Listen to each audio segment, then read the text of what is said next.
क्या कैंसर की दवाई मिल गई है? क्या कैंसर अब से ठीक होने लगेगा? कैंसर अब लाइलाज बीमारी नहीं रहेगी। हाल के दिनों में अमेरिका से आई एक खबर ने दुनिया भर के लाखों कैंसर पीड़ित मरीजों में एक आशा की किरण जगाई है। Memorial Sloan Kettering Cancer Center के शोधकर्ताओं ने नई दवाई डोस्टारली मैप के प्रयोग के समय पाया कि सभी एडवांस रेक्टल कैंसर के मरीजों में ट्यूमर कीमोथेरेपी या ऑपरेशन के बिना ही ठीक हो गया। ड्रग टुडे मेडिकल टाइम्स ने इस दवाई के बारे में दिल्ली के वरिष्ठ कैंसर विशेषज्ञों से बातचीत की और समझने की कोशिश की कि भारत के कैंसर मरीजों के लिए इस खोज के मायने क्या हैं। हमारा चैनल जरूर सब्सक्राइब करें। पहले 100 सब्सक्राइबर्स को हमारी तरफ से ड्रग टुडे कॉपीज 1 ईयर के लिए फ्री दी जाएंगी और अगले 500 सब्सक्राइबर्स को हमारी तरफ से drug today medical times copy 1 साल के लिए फ्री दी जाएंगी। तो नीचे दिए गए बटन को जरूर क्लिक करें और सब्सक्राइब करें। अपनी कॉपी प्राप्त करने के लिए डिस्क्रिप्शन बॉक्स में दिए गए लिंक को क्लिक करें और मैसेज बॉक्स में अपने एड्रेस के साथ फ्री सब्सक्रिप्शन जरूर लिखें। हाल की एक स्टडी में डोस्टारली मैप से रेक्टल कैंसर के सभी मरीजों को ठीक होने की खबर आई है। इसके बारे में आप क्या कहना चाहोगे? ये बिल्कुल सच है। इस तरह का एक ट्रायल आया, उसकी रिजल्ट उसका परिणाम घोषित हुआ और न्यूयॉर्क टाइम्स ने पब्लिक के लिए सबसे पहली बार उसको छाप दिया। अब न्यूयॉर्क टाइम्स एक बहुत ही उम्दा पत्रिका है। उसको पढ़ के लोगों में कुछ अवधारणा पैदा हो गई। सच्चाई क्या है कि इस तरह के अनुसंधान मेडिकल में होते रहते हैं। रोज नई नई दवाइयाँ आती हैं, नई, खास करके कैंसर विभाग में। उसी तहत एक अनुसंधान में ये देखा गया, डोस्टारलीमैब करके एक मेडिसिन है और जो भी मेडिसिन के पीछे मैब लगा हो उसका मतलब होता मोनोक्लोनल एंटीबॉडी। तो ये मेडिसिन इम्यूनोथेरेपी ग्रुप का हुआ। उसमें ट्रायल में ये किया गया कि लोकली एडवांस, अर्ली कैंसर नहीं, जो एडवांस कैंसर था उसमें ये मेडिसिन दी गई। 3-3 हफ्ते के गैप पे 6 डोज दी गई। 6 महीने बाद पेट स्कैन और एंडोस्कोपी करके जब देखा गया तो 18 के 18 मरीज में रेक्टल कैंसर गायब हो गया। अब ये जब इसका परिणाम पब्लिश हुआ तो पब्लिक में सबसे पहली अवधारणा बनी कि मतलब कैंसर की कोई जादू की छड़ी मिल गई और ये दवा सारे कैंसर पे काम करेगी। ऐसा नहीं है। ये दवा सारे कैंसर में कारगर नहीं है। ये दवा सिर्फ कारगर है रेक्टल कैंसर। पहली बात, रेक्टल कैंसर कहते हैं बड़ी आंत का वो हिस्सा जो गुदा मल द्वार के ऊपर होता है, उसके मरीज में काम करे, पहली बात। दूसरी बात, उसमें भी सिलेक्टेड, जिसमें एक प्रॉब्लम होती है मिसमैच रिपेयर जीन में डेफिशिएंसी। तो अगर मान लीजिए इस तरह की डेफिशिएंसी होगी तो कितने मरीजों में होती है? तो 100 रेक्टल कैंसर के मरीज लें तो 2 से 5% में ये डेफिशिएंसी पाई जाती है। ये रेक्टल कैंसर के मरीज में 2 से 5% मरीज ही इस दवा के लिए सुटेबल कैंडिडेट होंगे, तो उनमें काम करेगी। काम कैसे करती है?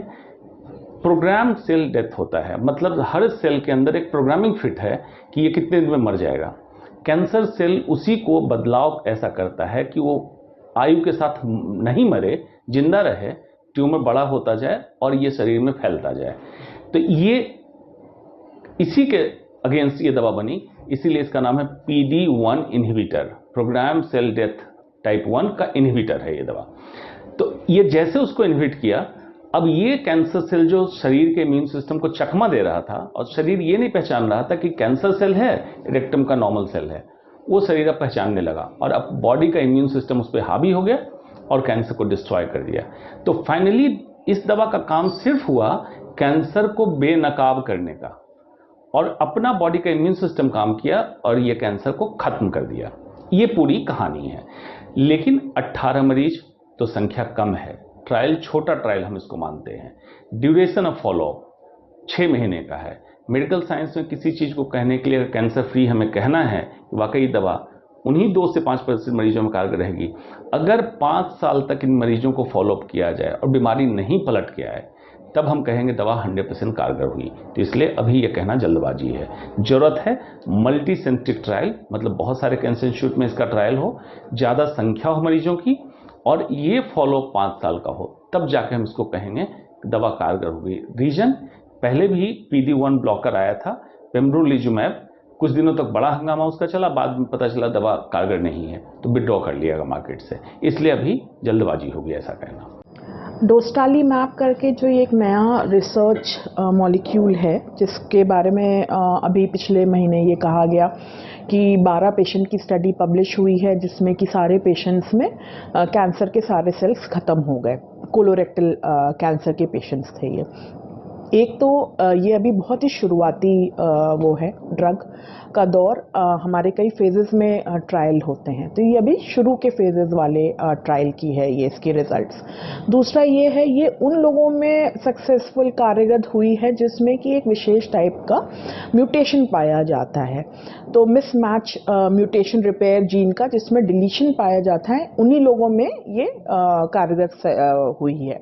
तो ये जो म्यूटेशन है ये इटसेल्फ ही वेस्टर्न पॉपुलेशन में 10% के आमूमन पाया जाता है। और हिंदुस्तानी स्टडीज़ हालांकि कम हुई हैं, बट हिंदुस्तानी जो स्टडीज़ है उनके हिसाब से ये 10% से भी कम है हमारे यहाँ पॉपुलेशन में।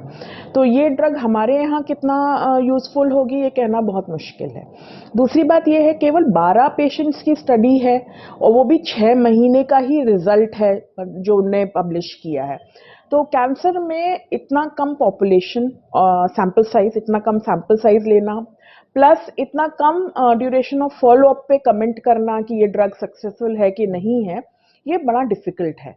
तो इसको एक रे ऑफ होप की तरह लिया जा सकता है, क्योंकि ऐसे ही नई मॉलिक्यूल आती हैं और हमको फिर कोई एक नया मॉलिक्यूल ऐसा मिलता है जो कि बहुत सक्सेसफुल हो जाता है। बट मुझे नहीं लगता कि इससे ज़्यादा हमें इससे बहुत उम्मीद रखनी चाहिए। यह दवाई कैसे काम करती है?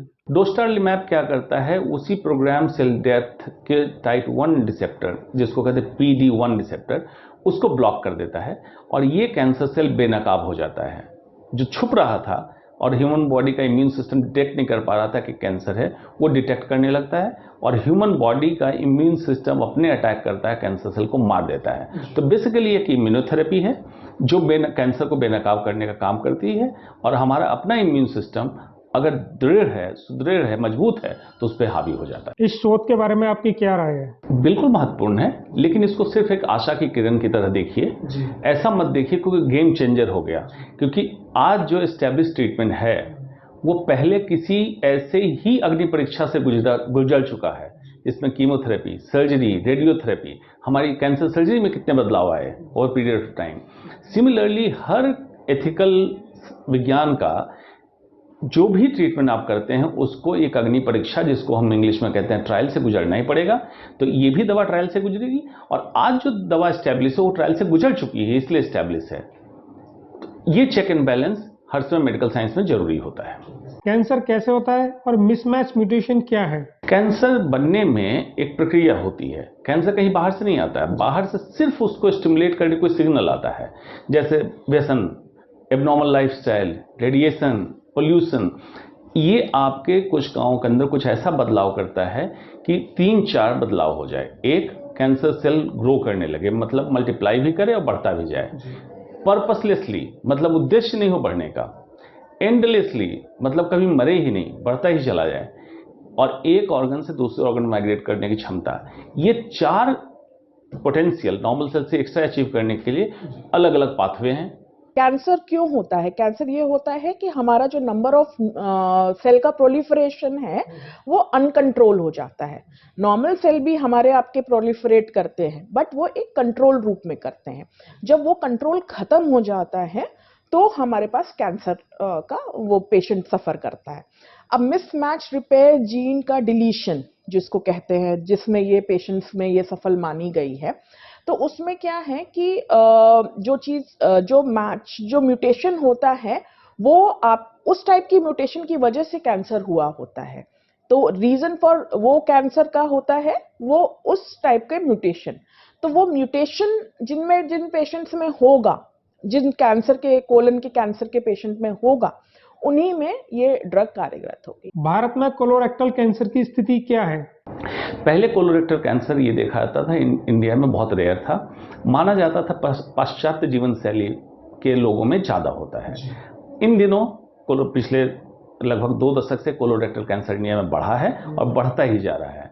इसके पीछे खास वजह ये है, अभी भी इंडिया में कोलोरेक्टल कैंसर 5वें नंबर पे है अमंग ऑल कैंसर। पाश्चात्य जीवन शैली में जो सबसे बड़ी समस्या थी कब्जियत की, कॉन्स्टिपेशन, क्योंकि वो हरी साग सब्जियां कम खाते थे, नॉन वेजिटेरियन डाइट ज़्यादा खाते थे और सब्जी नहीं खाने के कारण कॉन्स्टिपेटेड रहते थे, कब्जियत होती थी। तो जो भी टॉक्सिन जमा है वो आंत पे असर करता था और कैंसर उस टॉक्सिन के कारण बन जाता था। आज हिंदुस्तान भी पाश्चात्य जीवन शैली की बुराइयों को अडॉप्ट कर रहे हैं, अच्छाइयों को छोड़ रहे हैं। तो क्या करना है कि जो कैंसर केसेस बढ़ रहे हैं उनको देखते हुए आप बैक टू बेसिक्स आइए। नेचुरल जो हिंदुस्तान का रहन सहन लाइफस्टाइल है कि हरी साग सब्जियां, फल, फ्रूट्स, मील में आपका चावल दाल रोटी इस तरह के हाई फाइबर रफेज हों, इस कैंसर से आप बचेंगे। क्या इस दवाई की कारगर साबित होने के लिए और शोध की जरूरत है? बिल्कुल, ट्रायल में नंबर्स बढ़ें, मल्टी सेंट्रिक स्टडी हो, लॉन्ग टर्म स्टडी हो और स्टैंडर्ड ट्रीटमेंट से कंपेयर हो, तब जाके ट्रीटमेंट कारगर होगी। फिर भी जो लोग अफोर्ड कर सकते हैं वही लगवा पाएंगे। फिर पेटेंट लाइसेंस जब हटेगा, कॉमन पब्लिक के लिए जब आएगी दवा, सस्ती हो जाएगी, तब उपलब्ध होगी। अगर डोस्टालीमैब की बात हम कर रहे हैं तो एक पेशेंट का जो पूरा शेड्यूल है, जो पूरा कंप्लीट ट्रीटमेंट जिसको कहते हैं, तो वो अगर आज की डेट में जो रेट्स है उस ड्रग के, क्योंकि हिंदुस्तान में अभी अवेलेबल नहीं है, तो उसकी जो ड्रग के रेट हैं वो हमको है कि ये 40-40 लाख रुपए के, 40-45 लाख रुपए के आसपास आएगा। ये अब ये बहुत कुछ डिपेंड करता है कि गवर्नमेंट इसमें कितनी सब्सिडी देती है, कितना टैक्स रिबेट मिलता है, बहुत सारी चीज़ें हैं। कंपनियां कभी कभी पेशेंट के लिए स्कीम्स लाती हैं, तो इस पे भी बहुत कुछ डिपेंड करता है। बट जो अभी जो दिख रहा है उससे ये रफली ये ट्रीटमेंट होगा उसका। क्या इम्यूनोथेरेपी कैंसर ट्रीटमेंट को बदल रहा है? इम्यूनोथेरेपी नॉट ओनली कैंसर, काफ़ी ट्रीटमेंट प्रोटोकॉल को चेंज कर रहा है। इन्फेक्शस डिजीज को, कैंसर को, बेसिक ये है इम्यून सिस्टम कोई एक चीज़ नहीं है, पूरा सिस्टम है बॉडी का। और इम्यून सिस्टम की जानकारी, गुणवत्ता आपने कोरोना टाइम में देखा कि वीक इम्यून सिस्टम के लोग किस तरह से पीड़ित हुए और अनफॉर्चुनेटली कुछ लोगों की मौत भी हुई। तो इम्यूनोथेरेपी जो ग्रुप है उन सारी बीमारियों में बहुत सहायक मौजूद होगी जो इम्यून सिस्टम की गड़बड़ी के कारण हो रही है। जैसे इम्यूनोलॉजिकल डिजीजेज, बहुत सारी स्किन की बीमारियां, स्केलेटल सिस्टम की बीमारियां, इन्फेक्शन और कैंसर, हाँ रिमेटॉइड आर्थराइटिस, इस तरह की बीमारियों में इम्यूनोथेरेपी एक अच्छे कारगर रूप में साबित हो गई। लेकिन वापस मैं कहूँगा, ईश्वर ने आपको इम्यून सिस्टम दे के भेजा है, उसको डिस्ट्रॉय मत होने दीजिए, अपनी जीवन शैली ठीक रख के उसको मजबूत रखिए। अब धीरे धीरे कैंसर जो है वो दो तरीके से हम चेंज होता देख रहे हैं। एक तो बहुत ही पर्सनलाइज्ड ट्रीटमेंट पे हम आ रहे हैं, जिसको कहते हैं टेलर मेड ट्रीटमेंट पे आ रहे हैं। The reason behind getting this tailor made treatment is molecular changes. Molecular basis पे अब हम ट्रीटमेंट को एक्ट करने की, कराने की कोशिश कर रहे हैं। दूसरा जो हम करना चाह रहे हैं वो हम ये चाह रहे हैं कि कैंसर को एक क्रॉनिक डिजीज में परिवर्तित करें। जैसे डायबिटीज है, हाइपरटेंशन है, कोई बात नहीं, ये बीमारी हो गई, उसके बाद पेशेंट जो है वो दवा खाता है, दवा ऊपर नीचे की जाती है, पेशेंट कंट्रोल में रहता है और तहे जिंदगी वो ऐसे ही चलता है। तो अब जो कैंसर में जितनी शोध हो रही हैं वो कोशिश ये किए जा रही हैं कि कैंसर को हम क्रॉनिक डिजीज में कन्वर्ट करा दें। अच्छा, इम्यूनोथेरेपी में क्या है कि ये मॉलिकुलर बेस ऑफ ट्रीटमेंट है। तो जो मॉलिकुलर म्यूटेशन हुआ पेशेंट का, उसके बेसिस पे ट्रीटमेंट एडजस्ट होता है और उसी के हिसाब से जो जैसे म्यूटेशन अगर प्रेजेंट है तो वो पेशेंट में वो दवा कार्यरत होने की संभावना रहती है, तो उसको वो दवा दी जाती है। अगर पेशेंट में म्यूटेशन नहीं है तो वो ट्रीटमेंट नहीं दिया जाता है, क्योंकि वो संभावना नहीं रहती कि वो दवा उनमें सक्सेसफुल होगी। इस तरीके से इम्यूनोथेरेपी ट्रीटमेंट को चेंज कर रही है। कैंसर ट्रीटमेंट के लिए सिर्फ इम्यूनोथेरेपी की चुनौतियां क्या हैं? देखिए, इम्यूनोथेरेपी एक स्टैब्लिश प्रोटोकॉल है, बिल्कुल डिनाई भी नहीं कर सकते हैं उससे, और एट द सेम टाइम सिर्फ उस पर रिलाई भी नहीं कर सकते हैं। उसकी वजह ये है कि स्टैंडर्ड ट्रीटमेंट, उदाहरण के तौर पे हम डिस्कस कर रहे हैं अभी rectal cancer, surgery, radiotherapy, chemotherapy standard protocol है। तो स्टैंडर्ड प्रोटोकॉल से जो रिजल्ट मिल रहा है, इम्यूनोथेरेपी को अगर हम ट्रायल करें और इससे कंपेयर करें, जब लगे कि इम्यूनोथेरेपी बराबर का रिजल्ट दे रहा है तो हम उस पर रिलाई कर सकते हैं। बात यह है कि ये बात उसकी नहीं है, बात यह है मरीज को मैक्सिमम बेनिफिट कैसे मिलेगा, कॉम्बिनेशन ट्रीटमेंट से, एक ट्रीटमेंट से या 10 ट्रीटमेंट से। अभी इसलिए मैं इस पर शक की निगाह से बात करूं कि कीमत लगभग $11,000 की दवा है 6 कोर्स आपको लगना है, तो इंडिया में कितने मरीज होंगे जो अफोर्ड कर पाएंगे, और जो अफोर्ड कर भी सकते हैं तो कितने कैंसर के ऐसे मरीज हैं जिनमें दवा कारगर होगी, इसको देखना जरूरी है। अन्यथा इस दवा की आड़ में कहीं कैंसर का व्यापार ना हो जाए और बाजारवाद ना हो जाए, इसलिए हमें बिल्कुल ट्रायल, एथिकल कमेटी क्लियरेंस और वैज्ञानिक आधार को सुदृढ़ करके ही आगे बढ़ना है, जल्दबाजी नहीं करनी। ये सब ड्रग्स जो हैं ये हिंदुस्तानी मार्केट में बहुत एक्सपेंसिव होंगी, तो जो टेस्टिंग भी होता है, जो म्यूटेशन एनालिसिस होता है, वो इटसेल्फ बहुत एक्सपेंसिव है। उसके बाद वो टेस्ट करा के भी आप पता नहीं उस म्यूटेशन में आते हैं, उस ग्रुप में नहीं आते। अगर आप आते हैं उस ग्रुप में, तो ये ड्रग जो है आपकी पूरा ट्रीटमेंट जो अभी तो हिंदुस्तानी मार्केट में है नहीं, बट अगर हम इसको कन्वर्ट करके देखें तो 40-50 लाख का ट्रीटमेंट बैठ रहा है पेशेंट के लिए।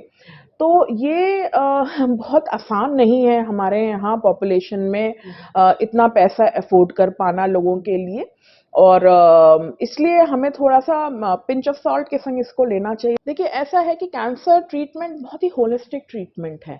अगर पेशेंट का कोई म्यूटेशन नहीं है और जिस म्यूटेशन के ऊपर वो दवा जो आप सोच रहे देने की वो कार्यरत होनी है और वो म्यूटेशन नहीं है, तो वो पेशेंट को कोई बेनिफिट ही नहीं होगा।